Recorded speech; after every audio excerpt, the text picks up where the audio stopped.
నమస్కారం. STV Telugu news కి స్వాగతం. ఘనంగా దత్త జయంతి వేడుకలు. సంగారెడ్డి జిల్లా బర్దీపూర్ గ్రామంలో శ్రీ అవధూత దత్తగిరి మహారాజ్ ఆశ్రమంలో దత్త జయంతి సందర్భంగా ముస్తాబైన దత్తగిరి మహారాజ్ ఆశ్రమం శ్రీ శ్రీ శ్రీ 108 వైరాగ శిఖామణి అవధూత గిరి మహారాజ్ మాట్లాడుతూ ప్రతి ఒక్కరూ ఆశ్రమంకి వచ్చి దర్శించాలని కోరారు.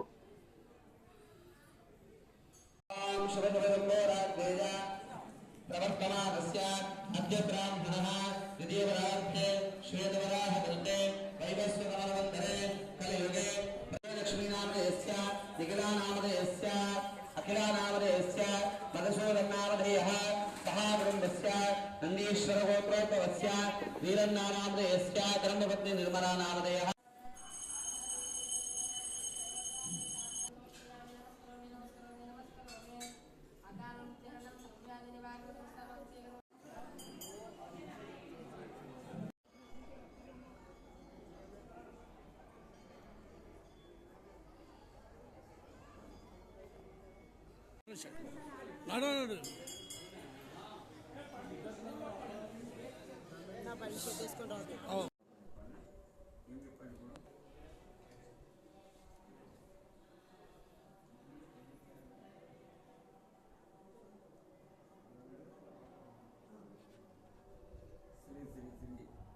దత్తగిరి మహారాజ్ ఆశ్రమంలో దత్త జయంతి సందర్భంలో కూడా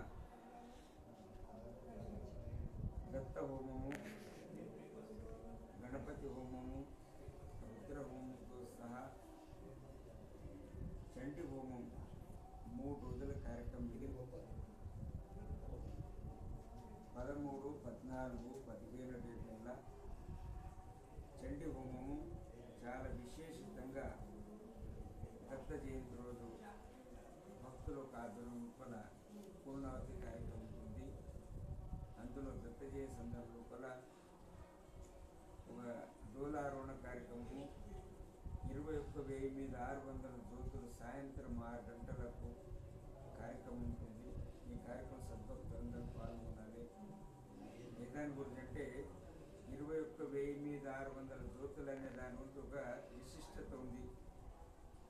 ఈ 21,000 మీద 600 జ్యోతులు ఏంటికి వెలిగియాలి మనము అంటే ప్రతి ప్రాణికి ఏదైతే శ్వాస ఉన్నదో జప అజప మంత్రం ప్రతి ప్రాణికి జరుగుతున్నది.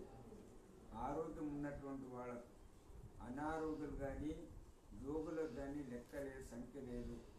అనారోగ్యులు ఉంటే ఎక్కువ తక్కువ తీసుకొనగలుగుతారు శ్వాసను. ఆరోగ్యం ఉన్నటువంటి వాళ్ళు 21,000 మీద 600 తీసుకుంటారు. యోగులైనటువంటి వాళ్ళు 24 గంటలు ఒకసారి మాత్రం తీసుకొని వాళ్ళు ఉండగలుగుతారు. ఆ గొప్ప శక్తి వాళ్ళ దగ్గర ఉంది. అటువంటిది ఈ ఆత్మజ్యోతికి శ్వాసకు సంబంధం. ఆత్మజ్యోతి అంటాం. ఆత్మజ్యోతి అర్థం ఏముందంటే ఇందులో శ్వాస ఉంటేనే ఆత్మజ్యోతి ఉంటుంది. శ్వాస పోతే ఆత్మజ్యోతి పోతుంది కనుక అందుగురించి ఒక శ్వాసకు ఒక జ్యోతి వెలిగించేటట్లాంటిది అది లింగాకారంగా మన